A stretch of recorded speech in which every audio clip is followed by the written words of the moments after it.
u ime škole predlažem jednom povelju humanosti za nesebično pružanje pomoći našem učeniku Stefanu Stajiću. Zahvaljujući vama, jedna mladost nastavlja svoj život.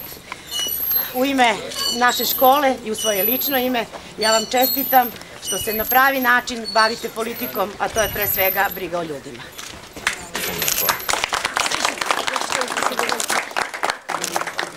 Ja sam se malo rasplakao, nemojte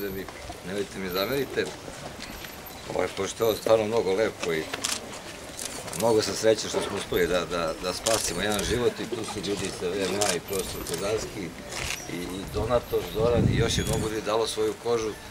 Mi smo se uključili, mi o Stefanu na neki način brinemo još od ovih strašnih događaja na Kosovu i kamo lepe sreće se ovo ništa nije desilo, ali kad se desilo on je sad zaista jedan medijski fenomen, kao što je meni rekao i profesor Vestić, da je uspeo sa svim tim da preživi, zahvaljujući studu lekara što ga poslali tamo. Ja mogu samo se zahvalim svim onim ljudima koji su pre svega dali kožu, koji su ga lečili, koji su nam pomogli da Stefan ode u Italiju, da spasimo jedan taj život i da pokažemo da kada hoćemo se borimo, kad verujemo da možemo da se izborimo. Sigurno od njega najčešće bilo slaviti, koje je sve to morao da prepura, ali sad imate dalje smisla za život, što smo ga spasili, sada ga pomogli da se skroz oporavlja, vi da ga čuvate.